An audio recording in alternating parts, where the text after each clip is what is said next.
Bismillahirrahmanirrahim. Assalamualaikum warahmatullahi wabarakatuh. Ahlan wa sahlan, jumpa dengan saya Cahya Buana dalam channel Mengaji Bahasa dan Sastra Arab. Channel ini sengaja dibuat untuk belajar mengkaji bahasa dan sastra Arab, ilmu-ilmu bahasa Arab, dan juga tentang sejarah, tentang sastra Arab. Ilmu-ilmu bahasa Arab ini biasanya nahwu, shorof, balaghah, dan mungkin beberapa nanti tentang istilah-istilah yang terkait dengan sastra Arab. Untuk pertemuan pertama, ini akan membahas tentang ilmu nahwi. Sebenarnya bukan membahas tentang ilmu secara teoritis, tetapi akan membahas memang bagaimana ilmu nahwi ini digunakan di dalam bahasa Arab. Sebelum masuk ke dalam persoalan atau pembahasan inti, maka saya akan sedikit menyampaikan dalam pertemuan ini agar kita mengenal apa yang dimaksud dengan ilmu nahwi. Nah, ilmu nahwi, saya mengucapkannya dengan menggunakan kaidah ilmun nahwi. Ilmu nahwi, atau dalam orang anak-anak pondok biasanya ilmu nahwu. Apa yang dimaksud dengan ilmu nahwi ini? Ilmu nahwi saya kasih sama dengan, artinya sama adalah qawaidul lughatil arabiyyati, yaitu kaidah-kaidah dalam bahasa Arab. Secara bahasa atau dalam bahasa kita adalah ilmu tata bahasa Arab. Kalau orang di dalam bahasa Inggris, orang menyebutnya dengan grammar. Jadi sudah dipahami ya apa yang dimaksud dengan ilmu nahwi ini. Nah, di bawah ini ada tertulis sebuah kata, saya membacanya dengan sibawayh. Sibawayh, mungkin sebagian juga yang belajar ilmu nahwu sudah mengetahui apa yang maksud dengan sibawayh. Siapakah dia? Ini yang kita bertanya adalah siapa. Sibawayh ini adalah tokoh ilmu nahwu atau disebut dengan pelopor ilmu nahwu. Beliau lahir 1448 sampai 180 Hijriah. Ini disebut dengan Imamun Nuhat. Imamun Nuhat. Jadi dia imam para ahli nahwu. Nah, ini ya.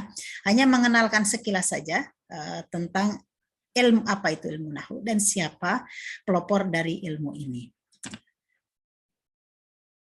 Baik, kita lanjutkan.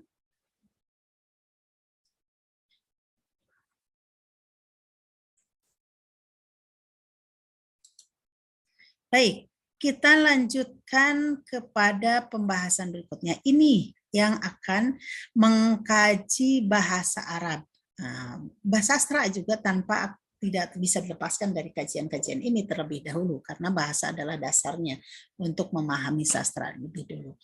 Nah, di dalam setiap pertemuan pada materi nahwu ini, ada 4 hal yang satu sama lain tidak bisa dipisahkan pembahasannya.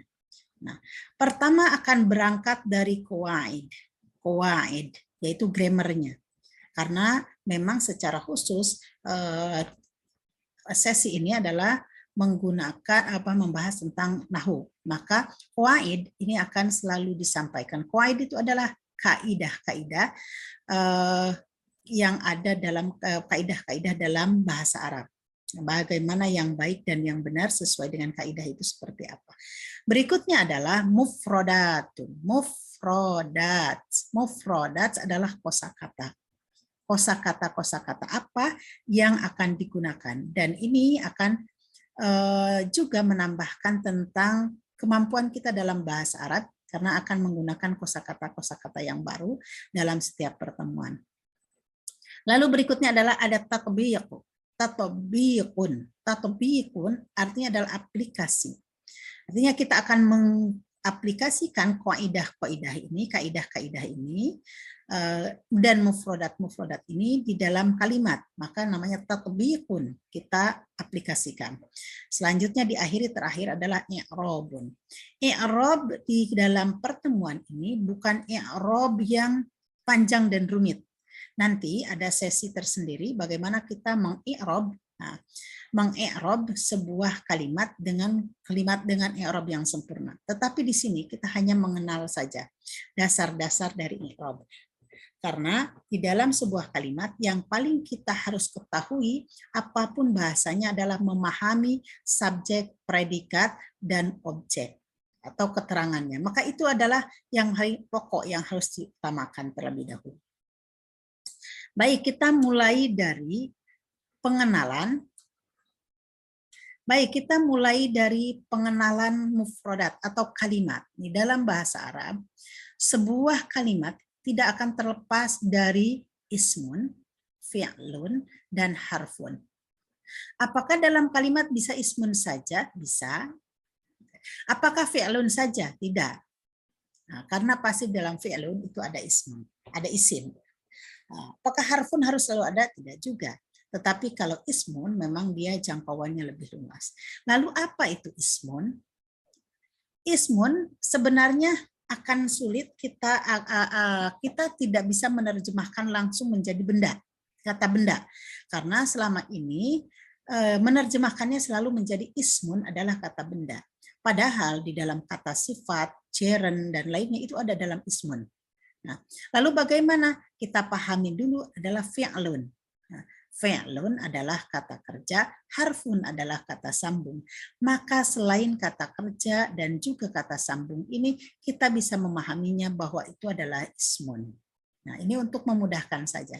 Ya, ini ada beberapa mufradat, kosakata yang nanti akan kita gunakan dan akan kita gunakan untuk diaplikasikan ke dalam kalimat. Nah, yang pertama, mudah-mudahan sambil menghafal ya, sambil kita hafalkan artinya dan pengucapannya. Pertama, mudarrisun, garis miring, mudarrisatun. Ada perbedaan, mudarrisun tanpa ta dan mudarrisatun dengan ta. Mudarrisun adalah seorang guru laki-laki. Mudarrisatun guru, seorang guru perempuan. Jadi bisa diperhatikan bahwa salah satu ciri khas dalam bahasa Arab adalah menggunakan ada istilah laki-laki dan perempuan yang disebut dengan mudarrisun muzakkar, muzakkarun, mudarrisatun, muannasun. Muzakkarun itu laki-laki, muannasun adalah perempuan. Cirinya adalah, pencirinya adalah biasanya ada tak marbutoh di sini, ada tak marbutohnya. Ya. Lalu contoh berikutnya, misalnya talibun artinya adalah siswa laki-laki, talibatun adalah siswa perempuan. Tapi biasa juga mahasiswa juga disebut dengan talibun. Talibatun mahasiswi. Perhatikan ini ya perbedaan-perbedaannya. Lalu berikutnya dengan tulisan yang sama dengan mudarrisatun, saya di sini munculkan kata madrasatun, madrasatun, sehingga meskipun nanti tidak ada harokatnya, tetapi kita tahu ingin mengucapkan hal yang sama, mengucapkan kata sekolah, maka madrasatun yang digunakan. Madrasatun. Sedangkan mudarrisatun adalah guru perempuan. Perhatikan, mohon ini diperhatikan sekali. Madrasatun adalah sekolah, lalu jami'atun adalah kampus. Nah, jami'atun itu universitas. Jami'atun universitas. Oke. Lalu di sini ada selanjutnya, perhatikan ini termasuk di dalam isim juga. Al-lughatu, kan al-lughatu itu kan bukan benda, tetapi kemudian masuk ke dalam isim. Artinya selain kata kerja dan juga huruf, maka itu adalah isim, ismun. Maka saya baca al-lughatul arabiyyatu. Al-lughatu bahasa al-arabiyyatu Arab. Lalu misalkan bagaimana bahasa Indonesia? Al-lughatul indonesiatu. Bahasa Inggris? Al-lughatul injiliziyatu. Bahasa Jerman? Al-lughatul almaniyatu. Seperti itu. Berikutnya, isim contoh berikutnya adalah kitabun. Kitabun. Nah, buku ya, ini adalah buku. Tapi kitabun adalah buku yang ada isinya, maksudnya sudah ada kontennya, bukan bukan buku tulis. Kalau buku tulis biasanya daftar, ya. Kemudian ini ada darsun, pelajaran, darsun, pelajaran, darsun, pelajaran. Lalu ini ada berikutnya mahirun, mahirun itu adalah cerdas, pintar. Pintar mahirun. Maka bukan ismun benda, tetapi dia adalah kata sifat. Kata sifat adalah isim. Mundobitun. Mundobitun. Mundobitun artinya adalah disiplin. Ini juga adalah kata sifat. Lalu qalamun, pulpen, qalamun, qalamun. Lalu terakhir adalah maktabun, meja. Maktabun. Ini semoga bisa dihafalkan, nanti ada arti di belakangnya, nanti setelah di slide berikutnya ada artinya. Lalu perhatikan adalah fi'lun. Fi'lun. Fi'lun, kata kerja. Saya memberikan contoh dengan kata ini. Kenapa selalu terdiri dari 3 kata? Zahaba, yazhabu, izhab. Karena di dalam bahasa Arab fi'il terbagi menjadi 3 jenis. Nah, mungkin dalam bahasa Inggris masih ingat ya, ada present tense, ada past tense, kemudian ada future tense, seperti itu ya. Di dalam bahasa Arab cukup mudah sebenarnya menghafalnya dengan 3 jenis kata kerja. Zahaba ini adalah fi'lun madhi. Al-fi'lul madhi yaitu fi'il madhi, yaitu past tense, yaitu yang sudah berlalu. Nah, lalu perubahan di depan ada huruf ya. Nanti perubahan-perubahan ini tidak selamanya sama. Karena di sini nanti kita akan belajar secara khusus bagaimana menggunakan perubahan-perubahan fi'il ini di dalam shorof. Ya. Yadhabu, ya ini adalah penanda fi'lul mudhari. Jadi untuk kata kerja sekarang dan yang akan ke depan itu adalah menggunakan fi'lul mudhari. Fi'il mudhari. Yadhabu. Yang terakhir adalah kata kerja untuk menyuruh. Jadi dalam bahasa Arab ada khusus kata kerja untuk menggunakan untuk menyuruh. Namanya fi'lul amri. Fi'lul amri. Idhab. Dhahaba pergi, yadhabu pergi, idhab pergilah. Seperti itu ya. Lalu fi'il kedua misalkan darosa. Darosa fi'il madhi, yadarusu fi'il mudhari, udrus fi'il amr. Artinya belajar. Artinya belajar. Oke. Perhatikan saya akan membaca ke sebelah sini arahnya, tidak ke bawah. Dhahaba yadhabu idhab pergi, roja'a yarji'u irji pulang. Darosa yadarusu udrus belajar.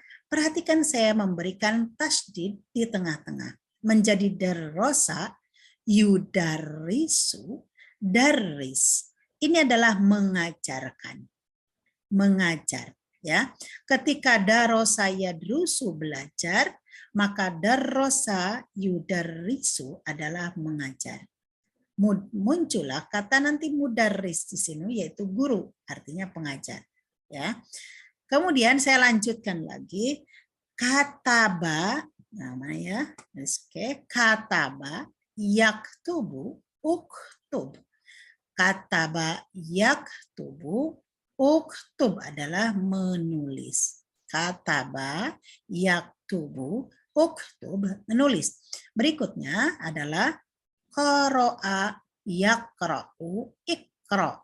Qara'a yaqra'u iqra. Itu adalah membaca. Lanjut selanjutnya istama'a yastami'u istami'. Artinya mendengarkan. Istama'a yastami'u istami'. Perubahan-perubahan seperti ini sebenarnya ada dalam kajian shorof. Tetapi untuk saat ini yang belum memahaminya, silahkan dihafalkan terlebih dahulu. Kemudian artinya mendengarkan. Lalu muncul di sampingnya adalah sami'a yasma'u isma. Ini juga sama-sama mendengarkan. Perhatikan ya, menggunakan istama'a, yastami'u, istami, tetapi di dalam bahasa Indonesia terkadang ini diartikan dengan menyimak. Nah, kalau sami'a, yasma'u, isma, itu adalah mendengarkan. Tetapi terkadang digunakan pada hal yang sama. Berikutnya ini adalah kata-kata dasar, kosakata fi'il, kata kerja yang biasa umum digunakan dalam sehari-hari pada saat belajar. Berikutnya adalah takallama. Takallama, takallama, yatakallamu, takallam. Berbicara dalam past tense-nya dalam masa lampau, yat fi'il madhi, yatakallamu fi'lul mudhari, takallam adalah fi'lul amr. Artinya berbicara. Saya gandengkan dengan kata yang lain yang sama maknanya agar kalau menemukan dua kata yang sama ini artinya sama. Tahaddasa, ya tahaddasu, tahaddas. Tahaddasa, ya tahaddasu, tahaddas. Ini tahaddasa berbicara sudah dilakukan, ya tahaddasu sedang dilakukan, tahaddas menyuruh untuk berbicara, berbicaralah. Nah, sama dengan takallama, ya takallamu. Yang terakhir, dua baris terakhir ini adalah syaroha, yashrahu, isyrah. Artinya menerangkan. Biasanya guru menggunakan syaroha, al-mudarris, misalkan ad-darsan, syaroha, menerangkan. Yashrahu, sama, menerangkan, isyrah, terangkan. Kemudian yang terakhir adalah dzakara, yudzakiru, dzakir. Dzakara, yudzakiru, dzakir. Dzakara artinya belajar atau mengingat kembali pelajaran. Nah, itu ya. Ini adalah dzakara artinya belajar atau mengingat-ingat kembali pelajaran. Dzakara yudzakiru dzakir. Artinya belajar. Oke. Kita yang terakhir, ini saya tidak menampilkan terlalu banyak, hanya beberapa kata yang akan kita aplikasikan saja, huruf. Huruf yang di sini saya kasih dalam kurung harful jar. Jadi harful jar. Jadi belum menambahkan kata sambung yang lainnya, hanya fokus pada harful jar. Nanti kita pelajarin huruf lainnya. Tetapi di awal ini saya akan memperkenalkan beberapa huruf yang adalah huruf jar. Memang tidak semuanya, tapi yang paling sering digunakan saja. Yang pertama adalah fi. Fi. Fi artinya di atau di dalam. Ila artinya ke. Min artinya di. Ala di atas. Li milik. Bi dengan. Ya. Oke, kita lanjut pada ini adalah kata-kata jika misalkan nanti lupa, oke, misalkan tak lupa apa artinya, nah, bisa dicek ke dalam kolom sebelah. Ini misalkan ini ada mulainya dari sini, kalau tadi dari sebelah kanan karena bahasa Arab, maka penerjemahannya ada dari sebelah kiri bahasa Indonesianya. Ya, isim saya masih tetap menggunakan kata noun. Ya, di sini noun. Kemudian fi'il adalah kata kerja, harf ada preposisi atau kata sambung. Nah, ini arti yang tadi sudah di sebelah sana, saya tidak akan mengulangnya kembali. Jika lupa, baru lirik ke sini artinya. Ya, sambil dihafalkan kembali.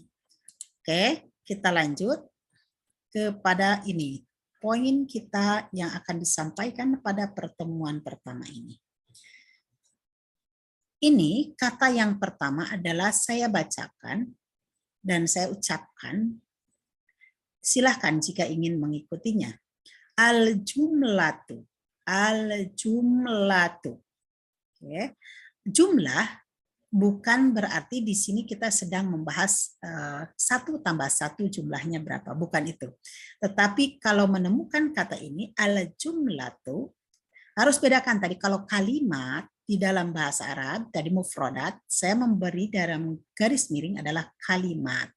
Kalimat di dalam bahasa Indonesia, bahasa Arabnya kalimatun, di dalam bahasa Indonesia adalah kata. Tetapi kalimat di dalam bahasa Arabnya adalah jumlatun. Saya kasih alif lam menjadi al-jumlatu. Saya hilangkan alif lam, jumlatun. Ingat ya, Saya masukin alif lam, al jumlatu, tanwin hilang. Saya hilangkan alif lam, maka muncul tanwin, jumlatun, jumlatun. Itu adalah kalimat artinya. Nah, pola kalimat dalam bahasa Arab ini adalah unik karena terdiri dari dua jenis pola kalimat. Ya, kalau di dalam bahasa Indonesia kita cuma punya satu pola kalimat, subjek predikat. Sama namanya, dalam bahasa Arab juga kita memiliki subjek predikat. Umum secara bahasa, mau bahasa apapun, pasti subjek dan predikat. Tetapi pola penyusunan dan penamaannya berbeda. Oke. Al-jumlatu, kalimat di dalam bahasa Arab terbagi ke dalam dua jenis pola. Yang pertama adalah al-jumlatul ismiyatu. Yang kedua adalah al-jumlatu al-fi'liyatu. Saya buang alif lam. Jumlatun ismiyatun dan jumlatun fi'liyatun. Kalau tadi kita fokus pada pembelajaran jenis-jenis kalimat, yaitu ismun, fi'lun, harfun, maka otomatis kita sudah tersambung bahwa al-jumlatul ismiyatu ini adalah kata yang diawali dengan isim. Tadi isim sudah harus hafal. Ada contoh mudarrisun, mudarrisatun, talibun, mahirun, apa lagi, madrasatun, jami'atun, itu adalah isim. Jadi harus ketika menyebutkan al-jumlatul ismiyatu, maka pikiran kita harus ingat kembali kepada pembagian kalimat, pembagian kata. Tadi yang di dalam ada ismun, fi'lun, dan harfun. Yang jenis kedua, pola kalimat yang kedua adalah al-jumlatul fi'liyatu. Maka secara otomatis kita harus mengingat kosakata-kosakata yang mengandung kata kerja seperti dahaba, darosa, roja'a, istama'a, dan seterusnya. Ini adalah al-jumlah al-ismiyah dan al-jumlah al-fi'liyah. Oke, bagaimana cara membedakannya? Nanti kita akan melihat dengan contoh-contoh dan pengertiannya. Oke, al-jumlatu al-ismiyatu. Lalu sekarang apa? Al-jumlatul ismiyatu itu.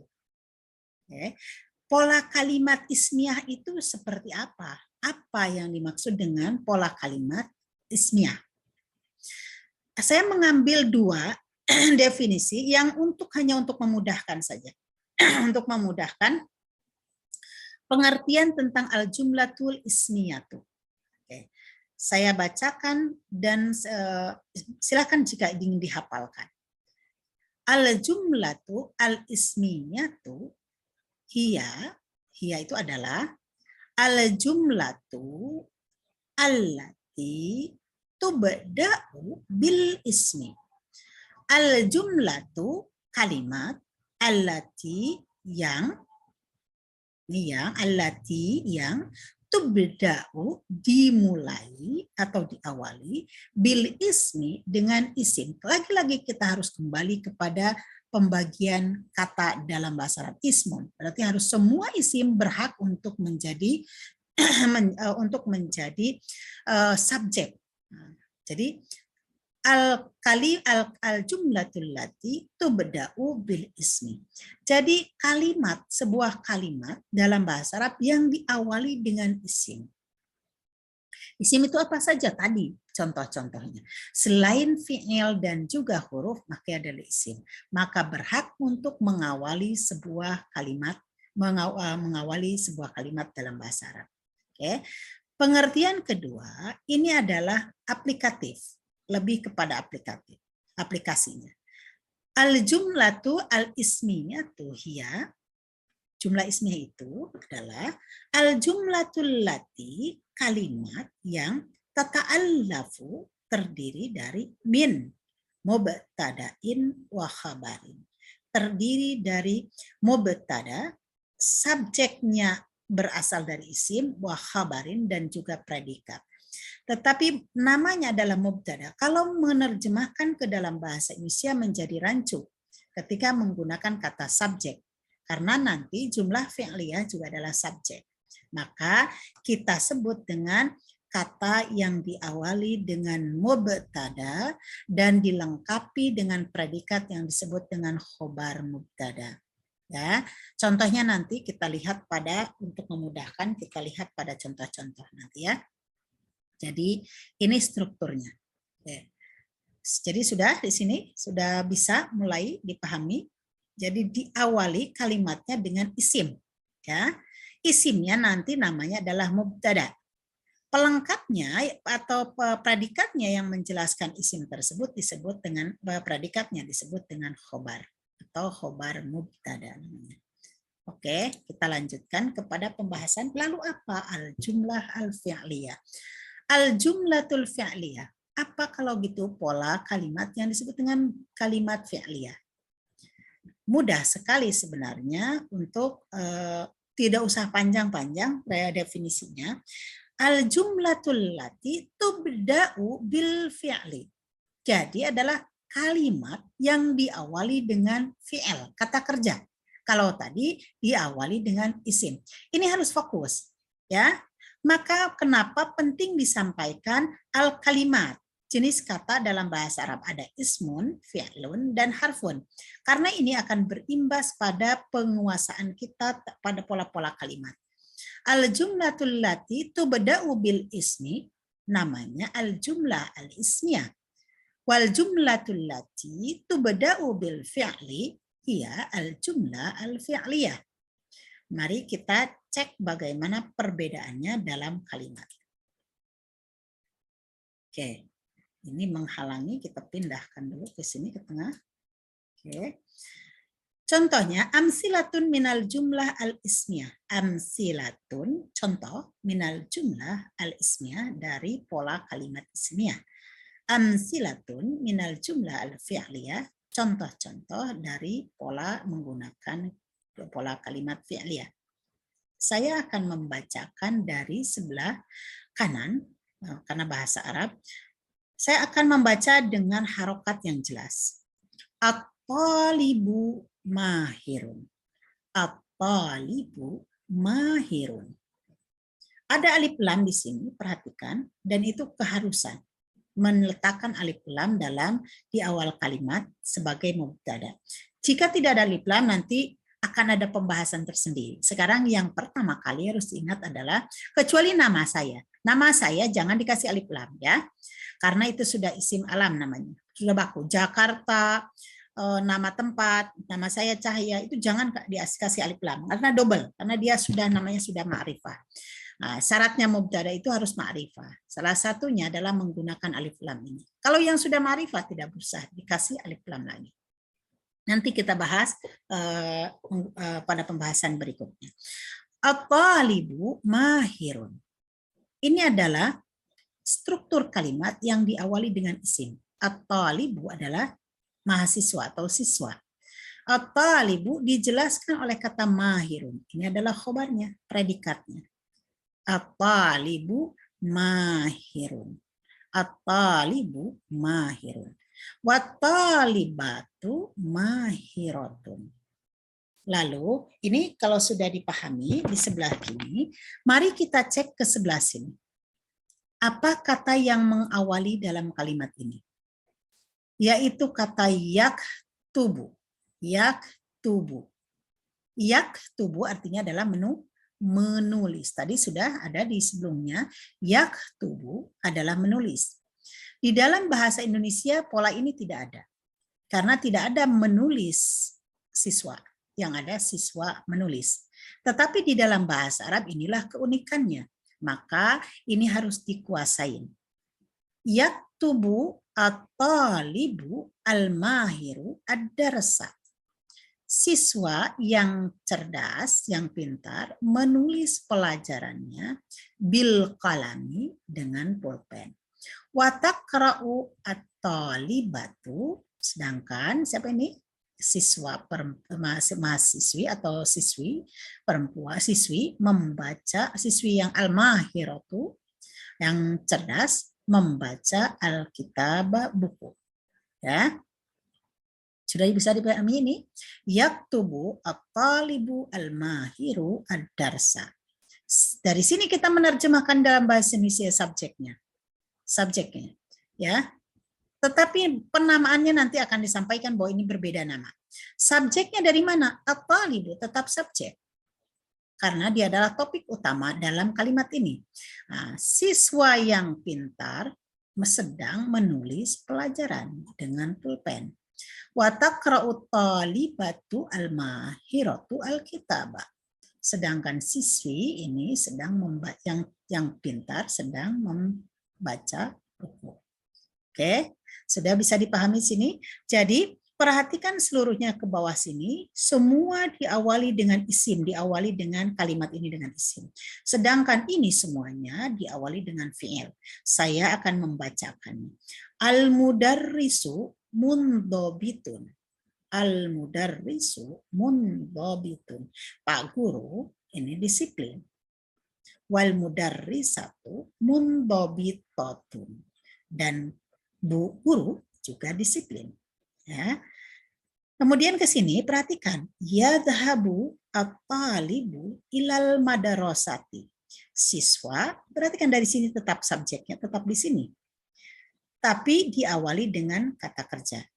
Jadi tapi jangan mengartikan bahwa pergi siswa, tetap siswa pergi. Subjek predikat. Yadhabu at-talibu ilal madarasati wa tarji'u talibatu minha. Siswa berangkat ke sekolah, sedangkan siswi pulang dari sekolah. Oke, kita lanjut kepada contoh berikutnya. Mudah-mudahan ini kosakatanya sekalian dihafalkan ya. Al-mudarrisu yu'allimu al-lughatal arabiyyata. Pak guru mengajarkan bahasa Arab. Kalau struktur ini adalah sebenarnya struktur dalam bahasa Indonesia sama. Ya, strukturnya jumlah ismnya adalah struktur dalam bahasa Indonesia. Wal mudarrisatu tu'allimu al-lughatal indonesiata.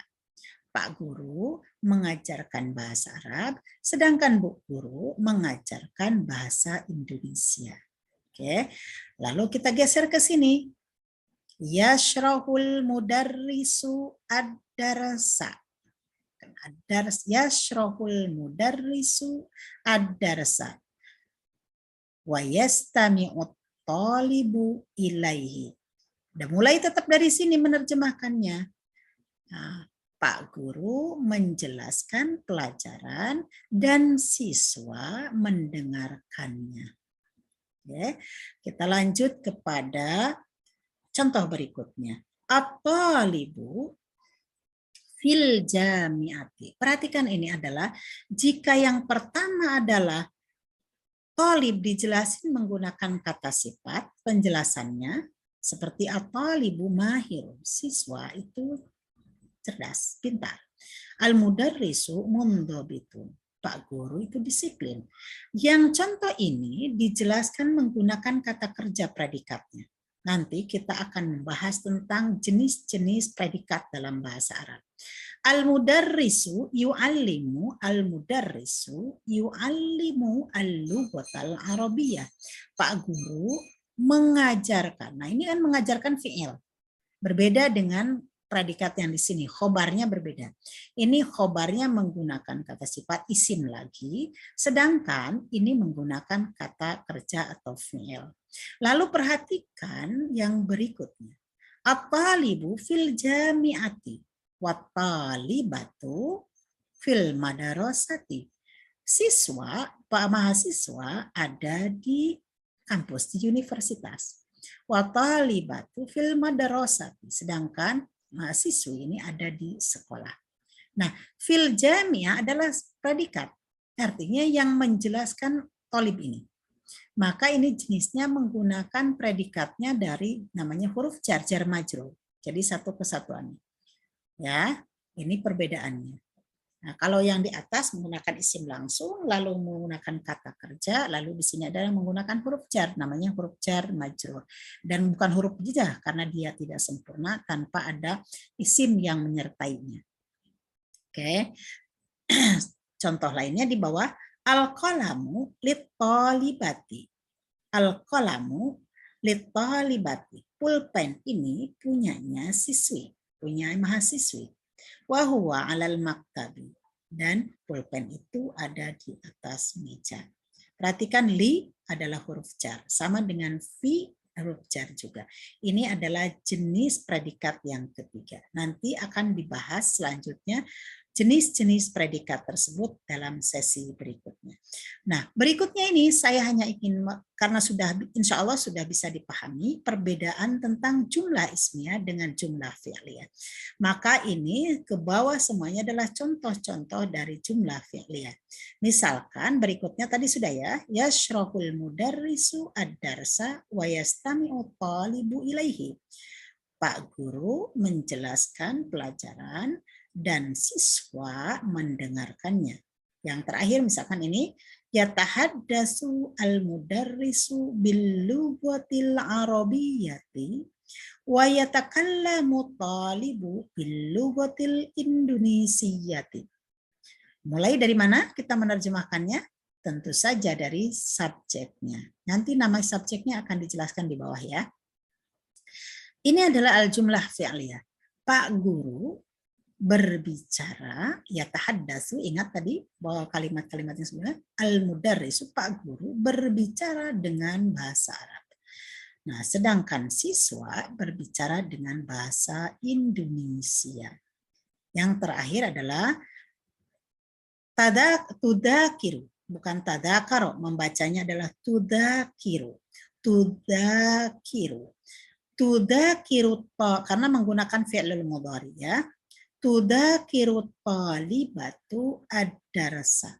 Tudakiru talibatu ad-darsa. Siswa atau mahasiswi mempelajari, belajar pelajaran. Maksudnya ini mengingat, sedang mengingat pelajaran. Biasanya belajar marah menggunakan kata ini ya. Tudakiru talibatu ad-darsa. Sedang mempelajari pelajaran. Itu mengulang atau menyimak kembali namanya. Oke, semoga bisa dipahami sampai di sini. Kita lanjutkan pada materi berikutnya. Ini ya, aduh sayang sekali tapi ini terlalu besar ya ke atas ya. Oke, kita balik. Ini mudah-mudahan tampak ya di atas. I'rabul jumlatil ismiyati dan i'rabul jumlatil fi'liyati. Bagaimana cara mengi'rab struktur kalimat ismiyah dan mengi'rab struktur kalimat fi'liyah. Sama-sama subjek dan predikat tetapi namanya berbeda. Perhatikan ya. At-talibu mahirun wa talibatu mahiratun. Perhatikan, at-talibu namanya subjek. Nah, karena ada isim di awal kalimat adalah subjek. Artinya topik utama yang sedang dibicarakan adalah talib. Namanya adalah mubtada. Mubtada. Mubtada. Ini subjek di dalam struktur jumlah ismiyah. Harokatnya dia harus marfu. Dengan perhatikan di sini marfunya dengan doma. At-talibu. At-talibu. At-talibu. Makanya menggunakan subjek di awal kalimat dalam jumlah ismiyah dia harus marfu'un. Marfu'nya dengan doma. Makanya nggak boleh menggunakan at-talibi atau at-taliba. Kalian harus menyebutkan at-talibu. Ini adalah namanya adalah mubtada. Mubtada ini subjek ini kemudian dijelaskan oleh predikat mahir. Namanya adalah khobarul mubtada. Khobarul mubtada. I'rab lengkap tidak di sini karena ini hanya sekedar pengantar saja. Mahirun adalah khobar mubtada. Harokatnya juga sama. Mahirun, tapi di sini tidak diberikan alif lam karena dia menjelaskan bukan at-talibu al-mahir tetapi at-talibu mahirun. Perhatikan ya, ini adalah struktur paling sederhana di dalam jumlah ismiyah. Dan namanya adalah khobarul mubtada, ini predikatnya. Wawu wa talibatu namanya wawu ataf. Nanti kita akan belajar huruf ataf, huruf sambung yang huruf sambung. Nah, tetapi di sini tidak akan saya sampaikan. Cukup bahwa wawu artinya dan, dia adalah namanya huruf ataf. At-talibatu mahiratun. Ini sama. Jadi kedudukannya setelah atof ini kita sama. Ini adalah mubtada lagi dan mahiratun khobar mubtada lagi dari sini. Oke. Oke. At-talibatu mahiratun mubtada wal khobar. Jadi ini plus khobar subjek predikat. Oke. Mari kita cek ke sebelah sini. Bagaimana cara membedakannya dan apa nama yang membedakan kedua struktur kalimat ini. Yadhabu at-talibu ilal madarasati. Yadhabu at-talibu ilal madarasati. Wa tarji'u at-talibatu minha. Siswa berangkat ke sekolah dan siswi pulang dari sekolah. Perhatikan yadhabu adalah fi'lun mudhari. Fi'lun mudhari. Dalam bahasa Indonesia di sini adalah predikatnya. Ya, tetapi dalam bahasa Arab tidak disebutkan. Dia cukup dengan fi'lun mudhari. At-talibu namanya adalah fa'ilun. Fa'ilun. Bukan mubtada lagi karena mubtada hanya ada dalam jumlah ismiyah. Tetapi dalam jumlah fi'liyah namanya fa'ilun. Fa'ilun. Ya, subjeknya. Harokatnya seperti apa? Sama dengan mubtada. Yadhabu at-talibu. At-talibu mahirun. Jadi subjek di sini harokatnya sama menggunakan rofa marfu atau dengan domah kalau di sini ya. Oke. Jadi mana predikatnya kalau begitu? Predikatnya kembali kepada fi'lul mudhari ini, fi'il ini predikatnya. Jadi yadhabu talibu fa'ilun subjek, yadhabu predikatnya, fi'lul mudhari predikatnya. Ya, cuman teknik aja yang akan mengubahnya. Di mana yang diletakkan duluan, fi'il ataukah isim.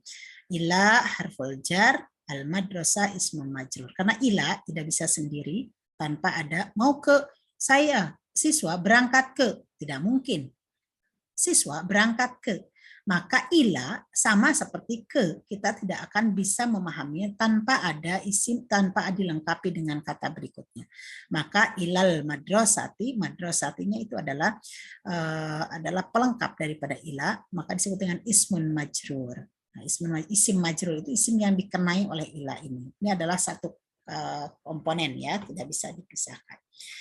Oke, selanjutnya juga sama. Misalkan al-mudarrisu yashrahu darsa. Perhatikan akan perubahan di sini. Al-mudarrisu saya letakkan di depan adalah isim, maka namanya mubtada.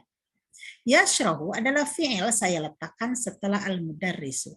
Ini adalah khobar mubtada. Jadi predikatnya dijelaskan oleh kata kerja yashrahu. Ad-darsa adalah objek atau maf'ulun bih. Wa yastami'u talibu ilaihi. Dan siswa mendengarkan kepadanya. Ini adalah kalau ini strukturnya adalah jumlah fi'liyah. Talibu adalah fa'il, yastami'u adalah fi'il. Jadi ini adalah yang kedua adalah jumlah fi'liyah. Sedangkan yang pertama ini adalah jumlah ismiyah. Al-mudarrisu mubtada'un, yashrahu khabar mubtada, ad-darsa maf'ulun bih. Kita lihat cek ke sebelah sini. Kita balik kata al-mudarrisu yashrahu ad-darsa dengan yashrahul mudarrisu ad-darsa. Apakah boleh? Boleh, karena inilah struktur dalam bahasa Arab. Jadi pertemuan pertama ini saya hanya ingin menyampaikan tentang keunikan struktur pola kalimat dalam bahasa Arab, yaitu perbedaan antara jumlah ismiyah dan jumlah fi'liyah. Bahwa di dalam bahasa Arab ada keunikan tersendiri, yaitu memiliki dua struktur kalimat, yaitu ismiyah dan fi'liyah. Nah, di sini adalah yashrahu al-mudarrisu ad-darsa. Maka al-mudarrisu tapi namanya berubah, bukan mubtada lagi karena mubtada hanya ada pada awal kalimat. Isim di awal kalimat. Kalau setelah kata kerja namanya fa'ilun. Fa'ilun. Fa'ilun. Yashrahul mudarrisu, yashrahu fi'lun mudhari'un, sedangkan al-mudarrisu fa'iluhu, ad-darsa maf'ulun bih. Ini sama, tadi sudah dijelaskan ya. Berikutnya. Kita masuk pada contoh at-talibu fil jami'ati wa talibatu fil madarasati. At-talibu mubtadaun marfu'un rofa menggunakan doma, fil jami'ah dijelasinnya oleh kata fil jami'ah. Ini adalah khobar namanya syubhul jumlah. Nanti kita akan membahasnya. Jadi predikatnya menggunakan kata keterangan tempat. Wa talibatu fil madrasati. Jadi subjek ini dijelasin oleh kata keterangan tempat. Bagaimana di sini strukturnya tetap sama meskipun dilengkapi dengan jar majrur. Misalkan yatahaddasul mudarrisu bil lughatil arabiyyati. Ada bil lughatil arabiyyati ini adalah pelengkapnya. Pak guru berbicara dengan bahasa Arab. Yatahaddasu fil mudhari wal mudarrisu fa'il bil lughatil arabiyyati cukup dengan jar majrur, dia melengkapi saja. Jadi sebagai pelengkap. Mungkin ini sudah mudah-mudahan contoh ini bisa menjadi referensi rujukan tentang struktur kalimat dalam bahasa Arab. Oke, lanjut. Nah, insya Allah ini selesai. Mudah-mudahan jika ada pertanyaan, silahkan ditulis di dalam kolom komentar. Jika berkenan, subscribe, kemudian silahkan di-share kepada teman-teman yang memerlukan untuk belajar bahasa Arab.